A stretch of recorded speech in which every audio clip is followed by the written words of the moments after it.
So moving forward with metal flaking the Harley Davidson, getting started on it, got the fender stretched, threw a little bit of filler on it, sanded it down last night, and I just threw a coat of primer on it, and so far it looks pretty good. I can see there's going to be a spot that when I block it, it'll come through. I'll fix it. So oddly enough, I was doing this, and a friend of mine started texting me and asking me some questions about how to do this. So I actually had the gun in my hand while he's texting me about prepping and priming bare metal. And the trick is, the primer needs a tooth. This is a 2K high solids, high build primer. And I put it directly over the bare metal, directly over the filler that's on here. And I'm getting a really nice, clean, smooth finish on this stuff. It's thick. I did use some reducer in it, but I'm using the 1.5 in the DeVilbiss FLG4. And when I put this stuff on, I like to actually watch it go on, and you'll see what I mean. It's kind of the same way with clear coat. The two processes are the same. When you're putting on this primer, you want it to go on wet, and you get this nice eggshell sheen to it. Well, you're putting it on wet, and I do the same thing with clear coats.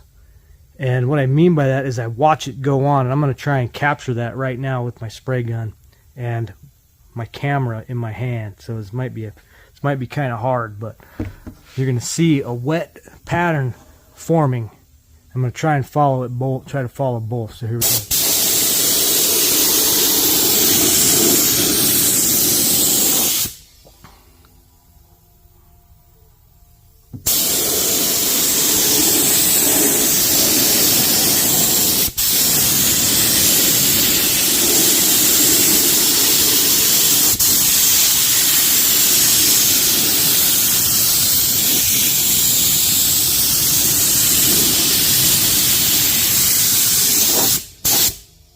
So yeah, this is slow, but like I said, this shit's thick.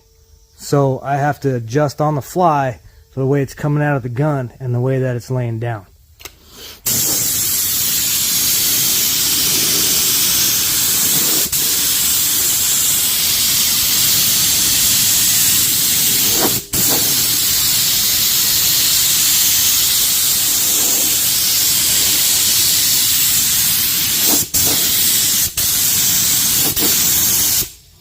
It's okay to double wet it up if it's not wet to your liking.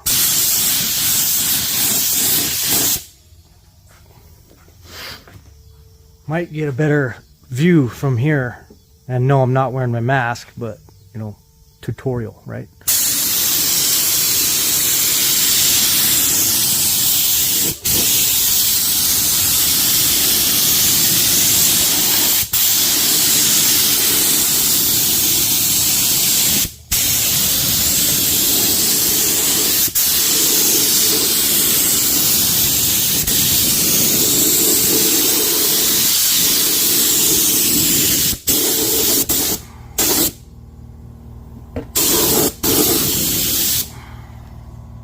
So now I'm even going to go ahead and show you where my bad bodywork is and how I'm going to fix it.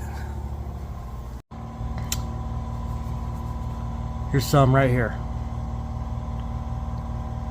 There's a little line, there's a hole. I don't know if you can even see it on through here, but let me try and catch it in the light. Down here where I put the two pieces together, there's a little lump in this. Right here. There's some pinholes. So what I'm going to do is I'm going to guide coat this, and if you've watched any of my other videos, you'd know that I give this a few minutes to set up, and then I'll throw some guide coat on it and it'll become part of it. And when you block sand it, it reveals everything. Now, I don't know if this bike's going to be in any bike shows, but when I'm done with it, maybe it should be.